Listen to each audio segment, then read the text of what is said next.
Hi everyone. आज का topic preterm labour के ऊपर रहने वाला है। प्रीटर्म लेबर क्या होती है, क्या क्या इसके कॉजेज़ होते हैं, ठीक है, इसमें क्या क्या साइन एंड सिम्टम्स देखने को मिलते हैं, इससे हम कैसे डायग्नोस कर सकते हैं एंड कैसे हम इसका मैनेजमेंट कर सकते हैं। तो इनके ऊपर आज का टॉपिक रहने वाला है। स्टार्ट करते हैं। प्रीटर्म लेबर क्या है, प्रीटर्म लेबर होता क्या है। Preterm labour is defined as when labour start before completion of 37 week. यानी कि प्रीटर्म लेबर क्या है, जब 37 वीक कंप्लीट होने से पहले ही फीमेल को लेबर की प्रोसेस जो है वो स्टार्ट हो जाए, ट्रू लेबर पेन स्टार्ट हो जाए, फीमेल को यूट्राइन कॉन्ट्रैक्शंस आने स्टार्ट हो जाएं।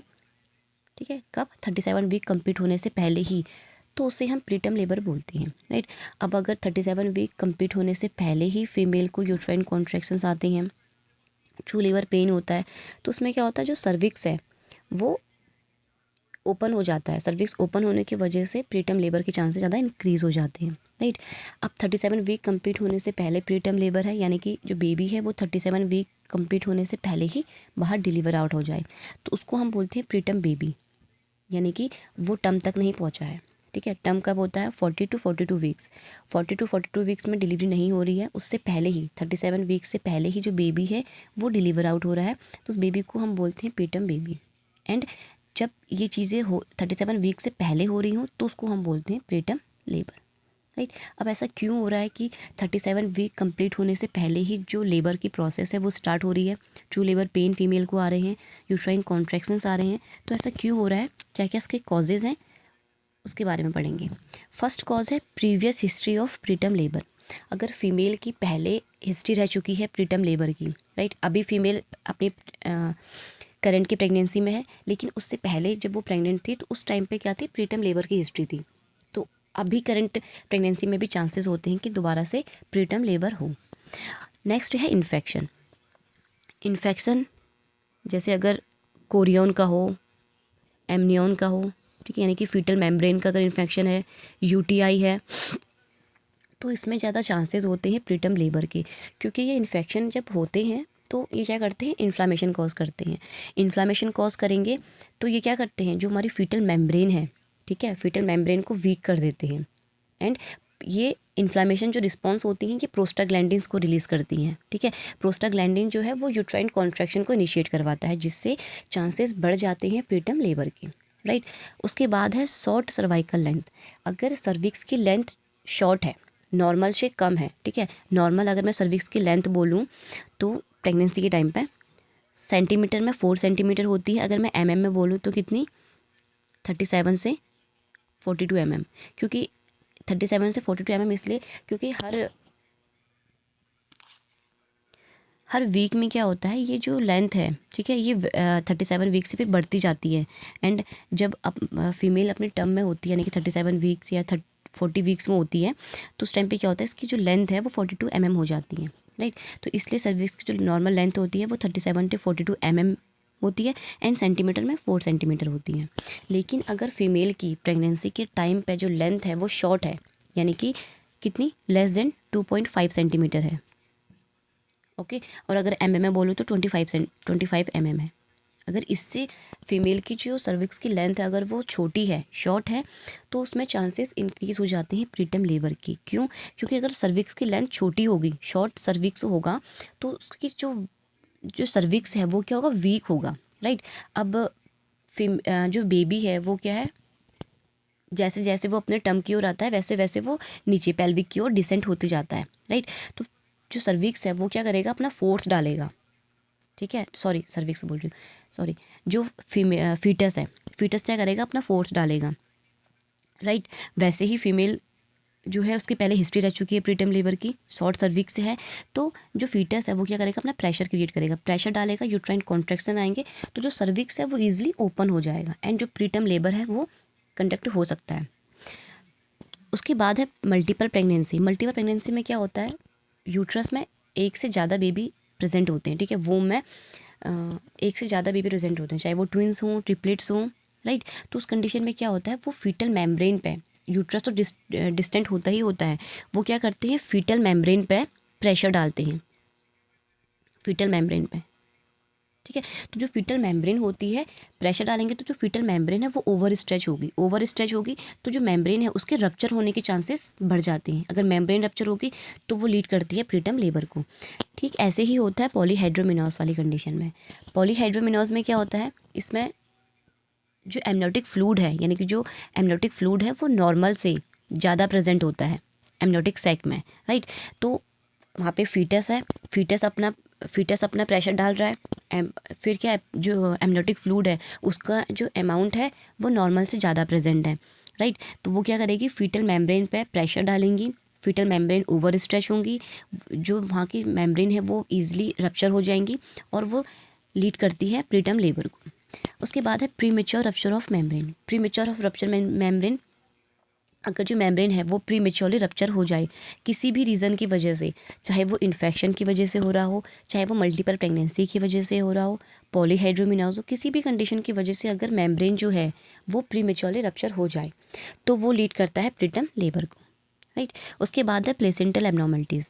प्लेसेंटल एबनॉर्मलिटीज़ लाइक, अगर जो प्लेसेंटा है, ठीक है, एब्रप्शियो प्लेसेंटा है या फिर प्लेसेंटा प्रीविया वाली कंडीशन है, तो इस कंडीशन में क्या होता है, प्लेसेंटल इंसफिशिएंसी होने की वजह से, प्लेसेंटा इंसफिशिएंसी मतलब जो प्लेसेंटा है उसको प्रॉपर अमाउंट में ब्लड फ्लो नहीं मिल रहा है और वो फीटस को भी न्यूट्रिशन और एंड जो ऑक्सीजन है वो नहीं दे पा रहा है, ठीक है। तो इस कंडीशन में क्या होता है कि जो फीटस है वो डिस्ट्रेस में चले जाता है, डिस्ट्रेस में जाने के उसके चांसेस होते हैं, इसलिए जो यूट्रस है वो अपना कॉन्ट्रैक्शन करना स्टार्ट कर देता है ताकि जो फीटस है वो डिस्ट्रेस में ना जाए, इसलिए जो यूट्रस है वो यूट्राइन कॉन्ट्रैक्शन करवाना स्टार्ट कर देता है, जो लीड करता है प्रीटर्म लेबर को।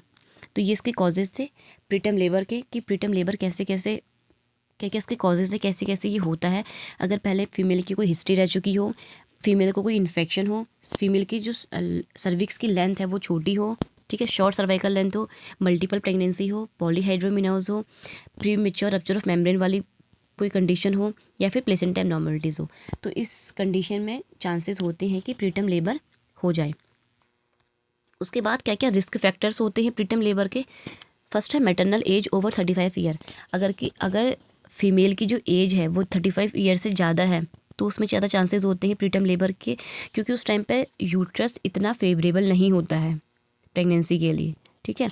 नेक्स्ट है स्मोकिंग। स्मोकिंग क्या करता है, आप सबको पता है कि ये वेजोकॉन्स्ट्रिक्शन करवाने का काम करता है, तो ये प्लेसेंटा को प्रॉपर अमाउंट में ब्लड फ्लो नहीं जा पाता अगर फीमेल प्रेगनेंसी के टाइम पे ज़्यादा स्मोकिंग करती है। तो फिर वही चीज़ है, अगर प्लेसेंटल इंसफिशिएंसी होगी तो फीटस डिस्ट्रेस में जा सकता है क्योंकि फीटस को प्रॉपर अमाउंट में ब्लड सप्लाई नहीं मिलेगी, एंड जो यूट्रस है वो पहले ही अपने कॉन्ट्रैक्शन करवाना स्टार्ट कर देगा, जो लीड करता है प्रीटर्म लेबर को, राइट।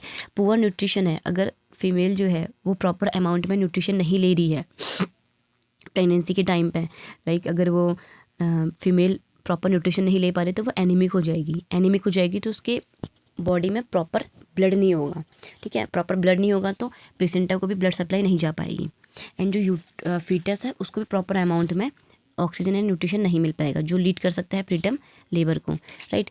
प्री एक्लेम्शिया वाली कंडीशन है या फिर डायबिटीज़ मेलाइटस वाली कंडीशन है, तो इस कंडीशन में भी ज़्यादा चांसेस होते हैं प्रीटर्म लेबर होने के। उसके बाद है क्या क्या साइन एंड सिम्टम्स देखने को मिलते हैं प्रीटर्म लेबर में।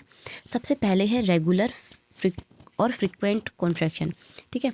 अगर फीमेल जो है वो प्रीटर्म लेबर वाली है तो उसमें कॉन्ट्रैक्शंस होंगे, रेगुलर और फ्रिक्वेंट कॉन्ट्रैक्शन होंगे, यूट्राइन कॉन्ट्रैक्शन होंगी, और कब होंगी, एवरी 10 मिनट, हर 10 मिनट में फीमेल को यूट्राइन कॉन्ट्रैक्शन आना स्टार्ट हो जाएंगी, ठीक है।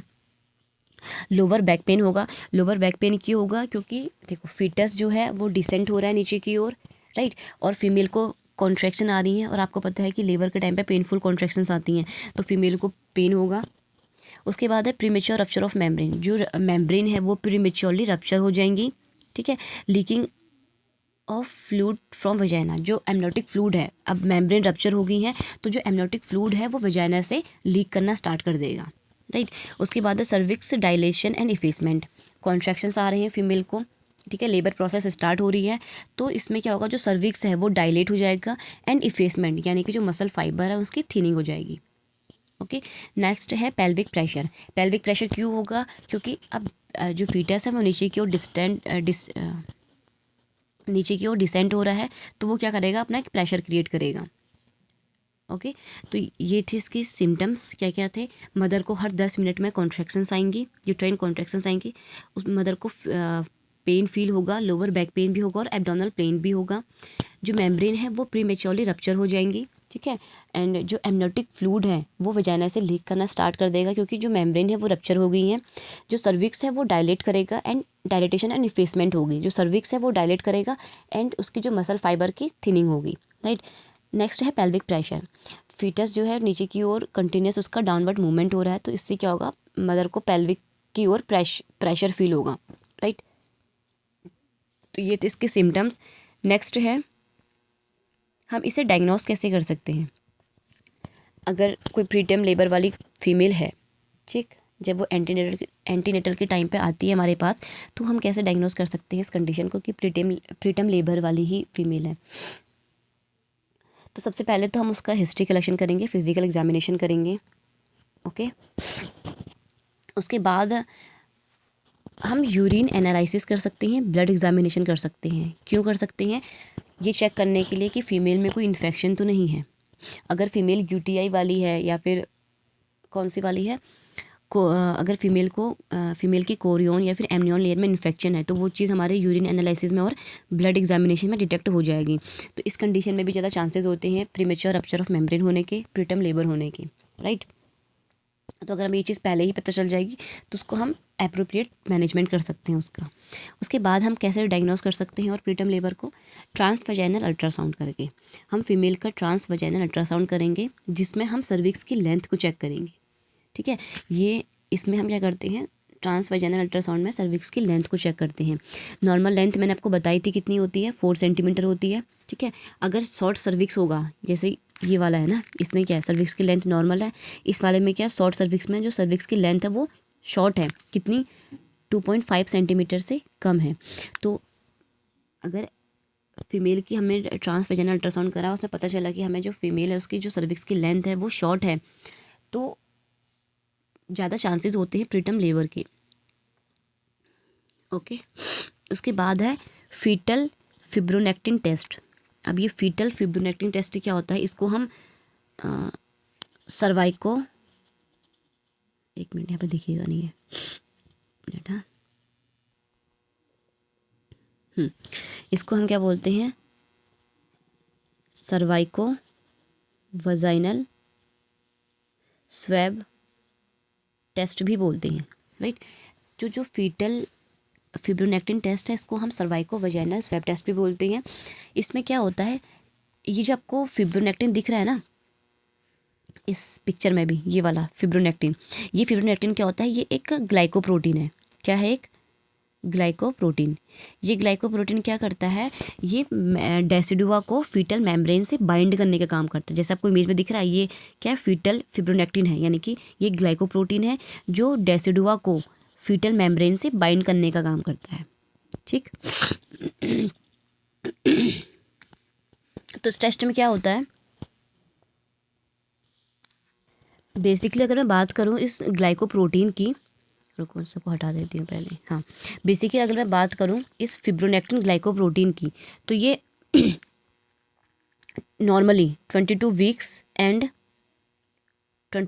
और 37 वीक में ये हमें देखने को मिलता है। जब हम क्या करते हैं, हम सर्वाइको वजाइनल स्वैब लेते हैं, ठीक है, यानी कि जब हम एमनियोटिक फ्लूइड चेक करते हैं, राइट, और जब हम स्वैब लेते हैं सर्विक्स और वजाइना का, वहाँ से हम जब कल्चर लेते हैं, तो उसमें हमें क्या होता है, 22 वीक्स और 37 वीक पे हमें 22 वीक से पहले, before 22 weeks and after 37 week, हमें क्या देखने को मिलता है, उस स्वैब, उस कल्चर में हमें इस फाइब्रोनेक्टिन प्रोटीन, जो एक ग्लाइकोप्रोटीन है, वो देखने को मिलता है नॉर्मली। लेकिन अगर प्रीटर्म लेबर वाली कंडीशन है, ठीक है, तो उस टाइम पे क्या होगा, ये 24 weeks, between 24 weeks and 34 weeks, ठीक है। तो नॉर्मली अगर मैं इसकी बात करूँ, इस ग्लाइकोप्रोटीन की बात करूँ, तो ये हमें प्रेगनेंसी के टाइम पर 22 वीक से पहले अगर हम स्वैब लेते हैं, हम कल्चर लेते हैं सर्वाइको वजाइनल का, वहाँ से जो भी फ्लूइड है, सिक्रीशन, अगर उसका हम कल्चर लेते हैं, तो प्रेगनेंसी के टाइम पे ये हमें 22 हफ्ते से पहले उसमें हमें देखने को मिलता है ये ग्लाइकोप्रोटीन, और 37 वीक के बाद हमें ये ग्लाइकोप्रोटीन देखने को मिलता है, राइट। लेकिन अगर हम प्रीटर्म लेबर वाली फीमेल है, अगर हम उसमें 24 वीक्स और 34 वीक्स के बीच में अगर हम ये टेस्ट परफॉर्म करते हैं, तो उस टाइम पे क्या होगा, हमें उस सर्वाइको वेजाइनल कल्चर में हमें ये फिब्रोनेक्टिन प्रोटीन देखने को मिलता है, जो नहीं मिलना चाहिए। नॉर्मली ये 22 हफ्ते से पहले और 37 वीक के बाद ही देखने को मिलता है। लेकिन अगर ये 24 वीक्स और 34 वीक्स के बीच में अगर ये ग्लाइकोप्रोटीन उस कल्चर में देखने को मिलता है, तो वो इंडिकेट करता है प्रीटर्म लेबर वाली कंडीशन को, ठीक। तो ये था फीटल फिब्रोनेक्टिन टेस्ट, जिसमें हम एक कल्चर लेते हैं सर्विक्स और वजाइना से, ठीक है। उसमें हम चेक करते हैं इस ग्लाइकोप्रोटीन का। बेसिकली ये ग्लाइकोप्रोटीन जो होता है ये प्रेगनेंसी में 22 हफ्ते से पहले, नॉर्मली 22 हफ्ते से पहले एंड 37 वीक के बाद देखने को मिलता है। लेकिन अगर यही चीज़ हमें 24 और 34 वीक के बीच में, 24 टू 34 वीक के बीच में अगर हमें देखने को मिलती है, तो वो इंडिकेट करता है प्रीटर्म लेबर को, ठीक। उसके बाद है फीटल मॉनिटरिंग टेस्ट। हम इसमें फीटल मॉनिटरिंग कर सकते हैं। फीटल हार्ट रेट चेक करेंगे फीटल की कंडीशन देखने के लिए कि जो फीटल है वो डिस्ट्रेस में तो नहीं जा रहा है, ये चीज़। तो इस तरीके से हम क्या कर सकते हैं, डायग्नोस कर सकते हैं प्रीटर्म लेबर वाली कंडीशन, प्रीटर्म लेबर को। कैसे? फर्स्ट हमने urine analysis and blood examination करा, जिसमें हमने अगर फीमेल को कोई इन्फेक्शन है वो चेक करने के लिए करते हैं। ट्रांसवेजाइनल अल्ट्रासाउंड करते हैं सर्विक्स की लेंथ को चेक करने के लिए। फीटल फिब्रोनेक्टिन टेस्ट करते हैं, जो ये फिब्रोनेक्टिन ग्लाइकोप्रोटीन है इसको चेक करने के लिए। अगर ये 24 वीक एंड 34 वीक के बीच में प्रेजेंट होता है, इट मीन्स इंडिकेट करता है प्रीटर्म लेबर कंडीशन को। नेक्स्ट है फीटल मॉनिटरिंग। फीटल मॉनिटरिंग में हम फीटल की कंडीशन को चेक करते हैं, फीटल हार्ट रेट चेक करते हैं, ये देखने के लिए कि कहीं फीटल जो है वो डिस्ट्रेस में तो नहीं चले गया। ओके, ये थे इसके डायग्नोस। उसके बाद हम इस कंडीशन को कैसे मैनेज कर सकते हैं। अगर प्रेगनेंसी जो है, ये दो तरीके से इसका मैनेजमेंट करते हैं। प्रेगनेंसी अगर 34 वीक से कम की है तो हम क्या करते हैं, अगर प्रेगनेंसी 34 वीक से ज़्यादा की है लेकिन 37 वीक से कम की है तो हम क्या कर सकते हैं। तो इस तरीके से इसकी मैनेजमेंट है। फर्स्ट, अगर प्रेगनेंसी जो है वो 34 वीक से कम की है तो उसमें हम क्या करेंगे, इसमें हम एक्सपेक्टेंट मैनेजमेंट करते हैं। एक्सपेक्टेंट मैनेजमेंट मतलब इसमें हम प्रेगनेंसी को एक्सक्लूड नहीं करवाते हैं, ठीक है, हम प्रेगनेंसी को इसमें कंटिन्यू रखते हैं। तो इसमें हम क्या करते हैं, इसमें हम मदर को टर्सरी केयर के लिए पहले तो हॉस्पिटल में हॉस्पिटलाइज करेंगे, ठीक है, हॉस्पिटल में एडमिट करेंगे। क्योंकि देखो प्रेगनेंसी जो है 34 वीक से कम की है, यानी कि अभी जो फीटस है उसकी लंग प्रॉपर तरीके से मैच्योर नहीं हुए हैं, राइट। क्योंकि जो लंग्स जो हैं वो 34 वीक्स के बाद ही मैच्योर होते हैं। तो अगर प्रेगनेंसी 34 वीक्स से कम की है, इट मीन्स कि जो फीटस है वो अभी प्रॉपर तरीके से मैच्योर नहीं हुआ है, ठीक है। तो इसके लिए हम क्या करते हैं, एक्सपेक्टेंट मैनेजमेंट करते हैं, यानी कि जो प्रेगनेंसी है उसको हम एक्सक्लूड नहीं करवाते हैं, प्रेगनेंसी को हम कंटिन्यू रखते हैं। इसके लिए हम जो फीमेल है, जो मदर है, उसको हम हॉस्पिटल में एडमिट करवाते हैं ताकि उसको हम टर्सरी केयर दे सकें। टर्सरी केयर कौन कौन सी, इसमें हम फीमेल को एंटीनेटल कॉर्टिकोस्टेरॉइड्स देते हैं, ठीक है। एंटीनेटल कॉर्टिकोस्टेरॉइड्स जैसे डेक्सामीथाजोन देते हैं, ठीक है। और हम इसमें बेटामेथाजोन भी दे सकते हैं। ये क्या है, ये कॉर्टिकोस्टेरॉइड्स हैं। ये कॉर्टिकोस्टेरॉइड्स क्यों देते हैं, ताकि जो फीटस के लंग्स हैं वो प्रॉपर तरीके से मैच्योर हो सके, ठीक है। और ये हम कब देते हैं, ये हम 24 टू 34 वीक्स में ही दे सकते हैं। 24 टू 34 वीक्स के बीच में ही हम इनको दे सकते हैं एंटीनेटल कॉर्टिकोस्टेरॉइड्स को। क्यों देते हैं, ताकि जो फीटस है उसके जो लंग्स हैं प्रॉपर तरीके से मैच्योर हो सके।